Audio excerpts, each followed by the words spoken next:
tell you, Judge, honest to God, when I heard he was coming to Pennsylvania, I was afraid we were going to end up seeing him like in a George Washington costume at Valley Forge. Like, I really thought that was going to while he was in Pennsylvania, this is what we saw. Thank you, Chris. This is Governor Josh Shapiro signing artillery shells, much like the woman running against Nikki Haley did. Nikki Haley did the same thing. Yeah, and it's just repellent that someone won't want to sign their name on an instrument of death in an unjust war. It's absolutely grotesque. It really is. It's just absolutely grotesque. It's just so someone who has no concept of what they're involved with, no understanding of the reality of things. They understand, but they understand the political media reality. And so Shapiro knew that this is going to burnish his credentials with the pro-war crowd. This is going to This is going to furnish his credentials with his most loyal Democratic Party base. Chris, can you put that B-roll up again, please, of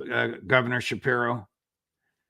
Yeah. So right behind him, the fellow who's turning around with the gray hair, that's Bob Casey. That's Senator Casey, who's in a very, very, very tight re-election race. So you're quite correct, Matt.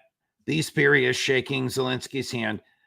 These folks, Shapiro and Casey, want to cement their bona fides with the pro-war crowd. These are two liberal Democrats now, fiercely and disgustingly pro-war.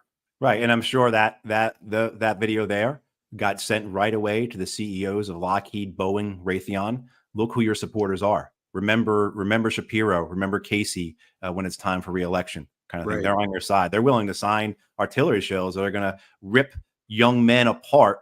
Right? I mean, like, so yeah. The grotesqueness of this all is really quite something. And just the cravenness and the cynical nature of it as well for something that is clearly unwinnable. And now we're all waiting. The media, of course, you see this the way it's been played out.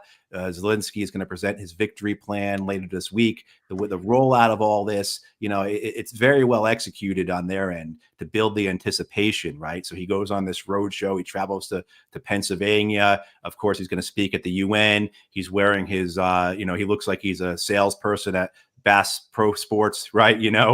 Bass Pro Shop, I mean, like, and it's kind of like the idea that this is all a game. It's all a role. It's all a character that they're all playing. They just simply do not understand the human cost in this. They do not simply understand the suffering involved here, let alone the dangers of this, of escalating, let alone the impact it had on a nation, the destruction of its industry, of its infrastructure. The environmental destruction in Ukraine is unimaginable. And of course, the long-term costs. Like, this is a modern war, and all these modern wars have incredible toxic legacies, which mean that generations from now, after Shapiro is long dead, he's no longer able to sign his name on any other munition and weapon of destruction, weapon of death again.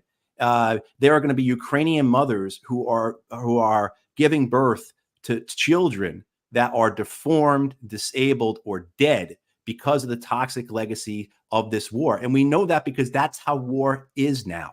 That's anywhere in the world where you have a war, that particularly a war like this, that is highly conventional, that is industrial. You have this toxic legacy. And if you don't understand what I'm talking about, go talk to the Algerians, go talk to the Vietnamese, the Cambodians, the Laotians, the Iraqis, the Syrians, and they will explain it to you what I'm talking about. And these people simply don't care. For them, the thing about it is the imagery. It's playing to their base, and of course, it's the contributions from the military-industrial complex. The B-roll we were just showing was Nikki Haley signing artillery shells going to Gaza, going to Israel, and she wrote on them, "Finish them." Right. And then she signed her name. Matt, no matter how grotesque or depressing the matters are